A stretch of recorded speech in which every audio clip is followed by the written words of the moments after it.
السلام عليكم، كل سنة وانتم طيبين بمناسبة شهر رمضان. عمرك اشتريت بروسيسور جديد ولقيت عليه ارقام وحروف كتير وسألت نفسك ايه معنى الكلام ده؟ مثلا معالجات انتل زي اي 7 12700 اتش، او اي ام دي زي رايزن 5 5600 اكس.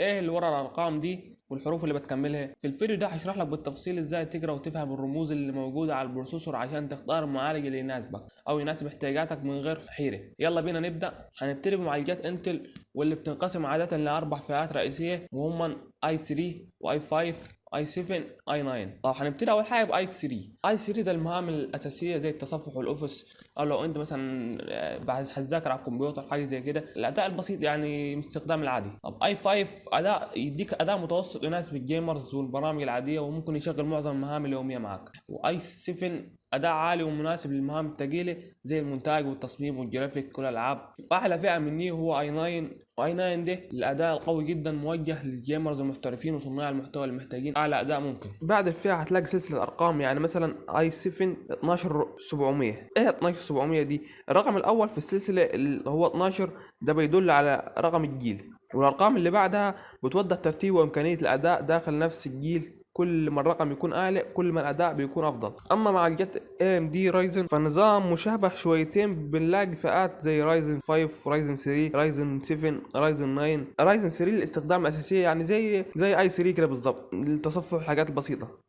اما رايزن 5 اداء متوسط يناسب الجيمرز والمهام اليوميه برضه. ورايزن 7 اداء عالي الجرافيك والمونتاج. دلوقتي نخش على الحروف اللي بتكمل الارقام وبتدي معلومه اضافيه عن البروسيسور وفي المعالجات انتل.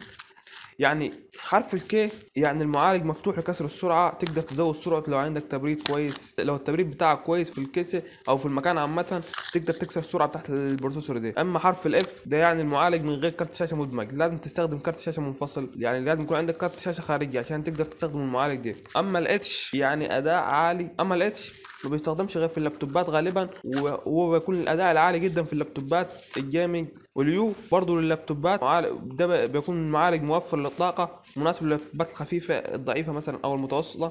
وحرف الجي معالج فيه كارت شاشة مدمج قوي نسبيا.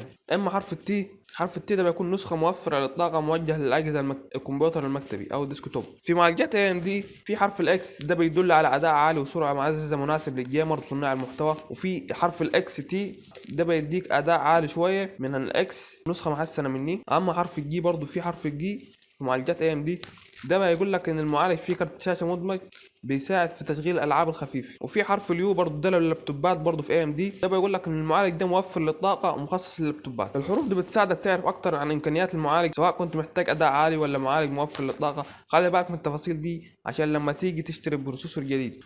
اخر حاجه معانا ازاي تختار المعالج المناسب ليك.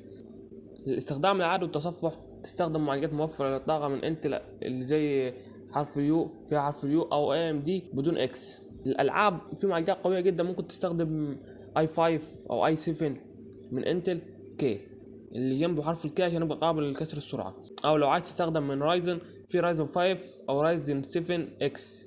للمونتاج والتصميم في معالجات متعددة الانواع زي اي 7 او اي 9 او رايزن 7 او رايزن 9. دي كلها معالجات قويه جدا. لللابتوبات لازم تركز على الحروف اللي زي الاتش او الاتش اس عشان يبقى قوي معاك. وبكده تكون فهمنا معنى الارقام والحروف اللي بتكون على البروسيسور سواء كان انتل او اي ام دي. في الفيديوهات الجايه هنتكلم بالتفصيل عن باقي الجوانب اللي لازم تعرفها قبل ما تشتري معالج جديد. لو عجبك الفيديو ما تنساش تعمل لايك، اشتراك، فعل زر الجرس عشان يوصلك كل جديد. ولو عندك اي استفسار سيبه في التعليقات وانا هرد عليك. سلام.